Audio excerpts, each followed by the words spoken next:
আসসালামু আলাইকুম। আজকে লন্ডন হোয়াইট চ্যাপেল থেকে রুই মাছ আনলাম, তো ভাবলাম যে আজকে রুই মাছ ভাজা খাইমু। দেন আমি প্রথমে এটারে ধুইয়া এটার মধ্যে পরিমাণ মতো হলুদ নিছি, মরিচ নিছি আর লবণ নিছি ম্যারিনেট করার লাগে। আমি 10-15 মিনিট ম্যারিনেট করে রাখছি। আপনারা ইচ্ছা হলে বেশি সময় রাখতে পারেন বা কম সময়ও রাখতে পারেন। ম্যারিনেট করলে হইব, না করলে হইব। আর এদিকে আমি পেঁয়াজ নিছি ফার্স্টটা, কারণ আমি কম পেঁয়াজ নিছি আর রসুন নিছি কয়েক টুকরা। আপনারা ইচ্ছা করলে বেশি পেঁয়াজ নিতে পারেন, রসুন নিতে পারেন, আপনারা ইচ্ছা মতো আর কি। আর এদিকে পান নিছি, পানের মধ্যে অয়েল নিছি। অয়েল গরম করার পরে, ভালো করে গরম করার পরে আমি মাছটা দিব। কারণ কি তার লাগি না দিলে মাছটা কিন্তু ভাঙ্গা যাইতে পারে, এর লাগি। আর আমার ফ্যামিলি আমরা সবাই কিন্তু মাছ একটু বেশি টানাইলে বালা পাই, মশমশা, যেটা আমরা হবিগঞ্জের বাসায় হয়, তো মশমশা বালা পাই।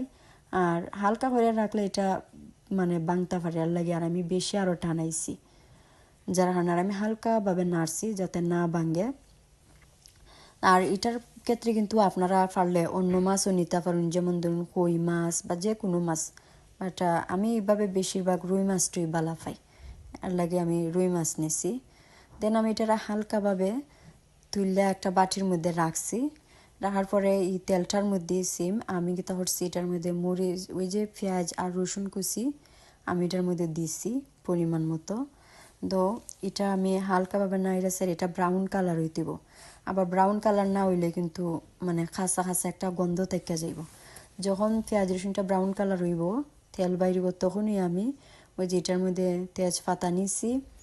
আর এখন আমি হালকাভাবে মশলা, যেমন ধরুন জিরা গুঁড়ো, আর রয়েছে হলুদ গুঁড়ো, মরিচ গুঁড়ো আর ধনিয়া গুঁড়ো, আর পরিমাণ মতো লবণ নিছি। যেহেতু আমি এটার মধ্যে লবণ কম দিছি, যেহেতু আগে আমি মাছ ভাজার মধ্যে লবণ অ্যাড করছি, আর লাগে এটার মধ্যে আমি লবণ একটু কম নিছি পরিমাণ মতো।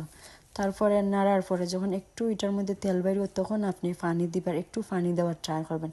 ইচ্ছা হলে পানি দিলে হইব, আবার না দিলে হইব, বাট আমি একটু পানি দিছি, কারণ পানিটা দিলে মাছটা একটু সফট হইব। তো এইভাবে কয়েক সময় রাখার পরে মাছটা একটু, এই সময় বেশি আর যা গরম করা লাগে না, হালকা একটু গরম করলেই হয়। যেহেতু আগে আমি মশলাটারে বুনছি, বুনার পরে পরিবেশন করার লাগি মরিচ নিছি আর ধনিয়া নিছি।